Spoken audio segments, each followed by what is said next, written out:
I was married to my ex-wife for almost 4 years, but unfortunately, we had to go our separate ways because she did the unthinkable.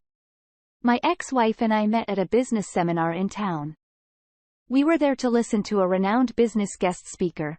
And, coincidentally, we sat beside each other. Throughout the seminar, we occasionally talked about a couple of things, which mostly have to do with the things we learned. And after the seminar was over, we exchanged contacts.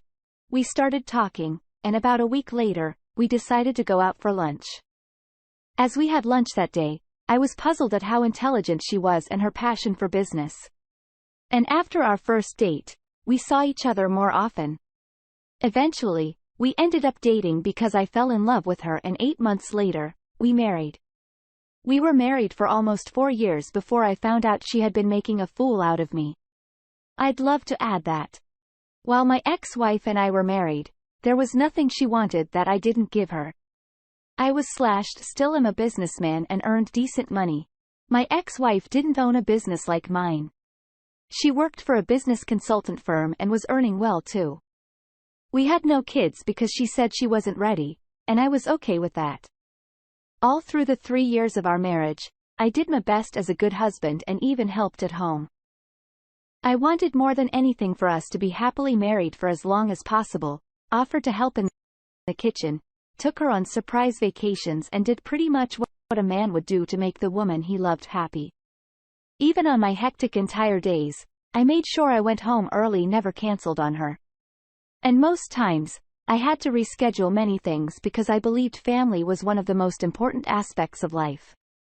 Unlike other couples, my ex-wife and I barely fought. She was more of an extrovert, a very social butterfly, and the life of the party, while I was reserved to a level. So whenever we had a reason to argue, she was always at fault. And each time we were so close to fighting or arguing, I would always apologize because I wanted us to be at peace at all times. I know you all might think I did that as a weak man, but that's not why. I grew up in a very toxic environment. My parents were always fighting, and I did not want to replicate the same thing in my marriage. On our 3rd anniversary, we did a renewal of wedding vows, and almost 7 months after, I stumbled upon something that altered the rest of our marriage. That Saturday, I was cleaning the house, and I had every intention of cleaning our closet. My ex-wife and I shared a closet. She had been the only one cleaning it in the past. So I decided to take things out of the closet that day and thoroughly clean up. I started by taking things out of the closet. And once I was done cleaning and dusting, I tried to arrange and organize them again.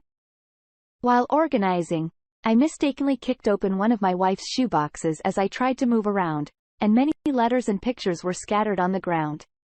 At first, I was worried I kicked out one of her expensive shoes because she left the very expensive ones in a box. But after I saw the letters, I was relieved. Initially, I thought the letters were old letters from an old teenage lover, or maybe there were letters she had never sent. And I was curious to find out how foolish in love she was at that time. But as I looked at them closely, I noticed recently added letters, which piqued my curiosity. As soon as I got down to the 4th line of one of the recently added letters, I felt my lower stomach churn and my heartbeat increased. And as I got to the end, my world shattered. I was right. There were letters from an old lover, and it was her high school crush. The letter I read detailed one of the recent escapades. There were even photos of them lying under the sheets together. It wasn't just one letter. There were more of them, and one of them even talked about the night before our wedding.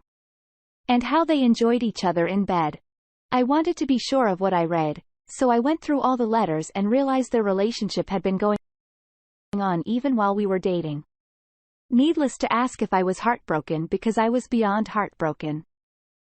I was devastated and hurt, and in my 37 years on Earth, it was the second time a woman had hurt me so much. The worst part was that I never saw it coming and would never believe my wife would cheat. I don't know how she did it because nothing was alarming about her. She still cared for me and the house and satisfied my bed needs, and I never suspected her or noticed anything fishy.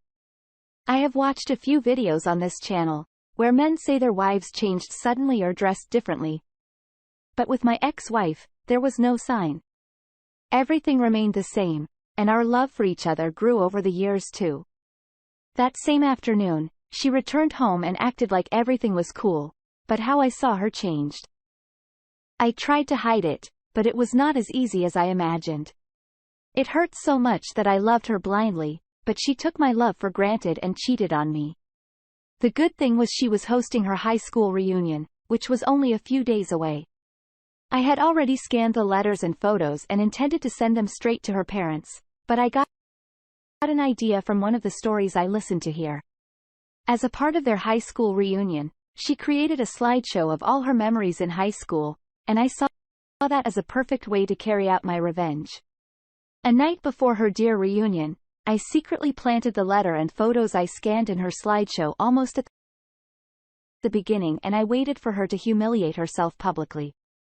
On D-Day, everyone gathered as planned, both from near and far, and they were all having a good time. At the venue, I saw her crush, and she exchanged a couple of smiles with him. Honestly, I almost lost it, but I didn't want to ruin my perfect plan. Eventually, the time for her slideshow came, and just as she was smiling at the screen and expecting to see another of her teenage hot girl pictures, the picture of her and her high school crush under the sheet popped up, and her mouth throbbed. She was so shocked, but it wasn't just her. Her friends and classmates were shocked too. And just as she was trying to wrap her head around what was happening, the last slideshow came with instructions from me, which read, "Don't come home tonight. We are getting divorced." Immediately she read that, she turned in my direction and ran towards me, but I walked out of the venue. Before I left, I could see the disappointment on the faces of her friends and classmates, and it appeased me. That night, she did not come home as I had instructed. But she kept blowing my phone with calls, text messages, and voicemails. One of her voicemails said she could explain, and it wasn't what I thought. The next day, I received a package I ordered. They were pillows and huge gift bags with the picture of her and her affair partner printed on them. And I sent them along with her stuff to her parents' house. I also dropped the letters and original pictures on their WhatsApp family group chat and exited the group. As expected, her parents tried to call, but I blocked their and my ex-wife's numbers too. When the divorce papers were ready, my lawyer reached out to her and she signed them after delaying for a while. Although it's so painful, I'm glad we are not together anymore. Now I get why most people kick against the idea of getting married. And I think I might fall in love one day, but I'm done with getting married and repeating the cycle with unfaithful women. Thank you for sharing your story with me. It's unbelievable when women say I can explain after cheating on their spouse. What does that even mean? It's great that you got this over and done with. You don't need a cheat and a manipulator in your life. I know it hurts, and if you don't want to get married again, the call is yours to make, but make sure you heal properly and enjoy all the good things life will bring your way. I wish you all the best. Now let's move on to the next story of the day. My name is Cole, and I was married to my ex-wife, June, for 2 years. Right from the first time I met June, I knew her to be a go-getter, and she had her way of being exceptional at anything she did. The first time we met was at work as recruits, and within months, she got promoted because of her hard work and dedication. About a year later, she left our company because she got a better offer, but there were rumors that she had a fallout with one of our bosses. But because June and I were close friends, I never believed anything they said after she left. After June left our company, we remained in touch, and even though I felt she was out of my league, I still liked her. One of the things that pulled me closer to her was her intelligence. She had an answer for everything, even the dumbest questions, and she was one of our best. We got closer to each other, and we were almost like male and female besties. We were so close that she told me about everything happening in her life at work, the guys asking her out, and so on. I did the same, but I never shared personal details about myself. Unlike me, June was an open book. She didn't need to know you so well to tell you about her childhood. In the process of being so close, I fell in love with her. And when I professed my feelings to her, she admitted that she liked me too. Eventually, we dated and ended up marrying after a year. Being married to June felt good, and even though we fought and argued a lot of times, there was nothing we couldn't fix. Aside from our fights and arguments, every other thing was great with us. We looked after each other, supported, and pushed ourselves to become better versions. On my end, I provided for June and took full responsibility for rent, groceries, gas, and other bills, and occasionally, June would contribute to it. This was because there was a business idea she was working on, and we had an agreement she would push whatever she earned to it for a couple of months, and I would single-handedly take care of us. Unfortunately, after 13 months of our marriage, I was laid off from my organization. It was a huge surprise and changed many things at home. For starters, I could not afford to pay rent, buy groceries, pay bills, or do the things I used to do before because I had a minimal amount of savings. And when that was exhausted, I had to depend on June to take care of the house until I got back on my feet. I submitted applications to multiple organizations, and I didn't get any positive response for months. I even tried doing manual hourly jobs for a week, but it felt so out of place. And the pay was so low that even if I worked 50 hours a week for 4 weeks, it would be nothing compared to how much I earned. So I quit and focused more on applying for my kind of work. Around the same time, I was jobless. I noticed that June's attitude changed greatly. She no longer talked to me with respect. At every slightest provocation, she would remind me that she was taking care of the house. This hurt every time she said it. The first time we argued about me not making dinner for her on time, she said it in anger, and I believed she was stressed and exhausted. I even apologized to let peace ring, but after that, she mentioned it every day. Whether I did something wrong or not, she would always find a way to mock me for my joblessness and remind me that she was the one taking care of the house and paying all the bills. Also, it didn't end with the insults. Our intimacy reduced too, and she didn't even let me touch her. Every time I tried, she rudely turned me down or claimed she had to sleep early so she would go to work on time the following day. And because I wasn't working, I took over the full responsibility of cleaning, cooking, doing the laundry. I'll admit I was hurt and heartbroken when she treated me and acted that way. And even after I got a job, things did not go back to how they used to be between us. Eventually, I was able to find a job. Although the pay was not as good as my first job, it was better than doing nothing. With my new job, things were back on track for me, but our relationship was sour from there. After I broke the news of my new job, she became nicer and apologized for everything she said to me. She even said she didn't mean to be rude, but she only encouraged me not to get comfortable with my joblessness. Despite everything she said, I still loved her and hoped we could work things out. I also forgave her for all the ill things she had said to me and the terrible treatment. On her end, I had seen a couple of improvements, but it wasn't like before, and I believed everything would be back to normal with time, but I was wrong. Despite having a new job, June and I were still distant. She only allowed me to touch her whenever she was in a good mood, and she became more engrossed with work and barely had time for me. It got to the point where I was so tired of our marriage, and I tried as much as I could talk to her, but everything I said was ignored. One day, I wanted to borrow her laptop to do something quick, since I had forgotten mine at the office. And as soon as I turned it on, I got a notification from her bank. I shouldn't have checked her earnings since we were no longer close, but I was curious how much she earned. She had recently been promoted, and she never mentioned how much she was making, and to my greatest surprise, when I checked, it was a lot. So much that I wondered how it was possible. And as I did some further investigation, to see how much extra it was for her previous salary, I stumbled upon something that revealed a bitter truth. In the past few months, June's transactions showed she had been making strange purchases, including payment for hotel rooms in a particular 5-star hotel.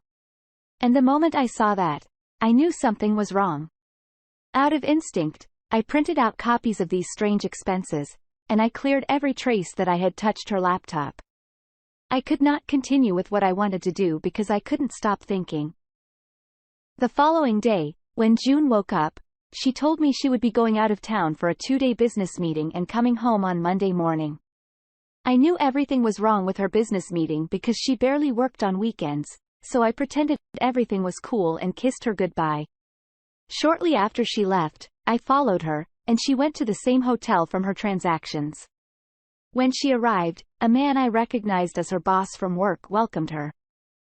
They kissed and went into the hotel together. Luckily, I had my phone camera ready, and took clear shots of them kissing outside Jun's car and him wrapping his hand around her waist as they walked into the hotel. Saying I was heartbroken is just an understatement. First, I could not believe that Kian was cheating on me with her boss, and while I was sulking in my broken state, everything made sense. The reason she earned so much monthly and got 3 promotions in the space of a year was because she was doing her boss, yet she called herself my wife. Aside from being heartbroken, I was so mad and I wanted to pay her back for hurting me that way. So as soon as I got home, I did some digging and sent everything I'd gathered to her company, and I waited for the volcano to erupt. On Monday morning, she returned as she told me, but she met her bags out on the porch.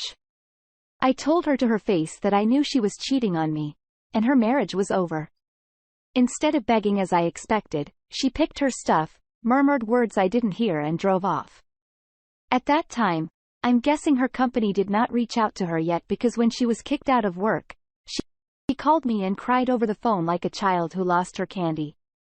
Not to sound like a sadist, but I enjoyed listening to her cry, and I wished she had gotten worse. After she realized that she no longer had her job, and her relationship with her sugar daddy was out in the open, she tried to come back to me, but it was too late. I contacted a divorce lawyer and shortly after that, we divorced, and I moved on with my life. As for her boss, the last time I heard, he was money laundering. He was also responsible for the increase in June's salary, and it was discovered that June was not his only sugar baby. He had a few others in the company. Now that I think of it, I can't help but believe that June was having an affair with one of our bosses in our former company, which was why she was sacked. She hurt me so much, and I'm even afraid to fall in love again. After we divorced, I have not seen her anymore, and I hope I don't. She deserves all the misery in the world, and I pray she gets enough of it. OP. What I'm wondering is how did you not leave June after she treated you like trash when you were jobless? To even think that you took care of rent and all the bills for as long as you did, and she couldn't show any appreciation for that is crazy. I'm glad you found out she was cheating on you, and this is a good enough reason to get rid of her. Take some time to heal. Soon, you will forget all about her. Thank you all for taking the time to listen to today's stories.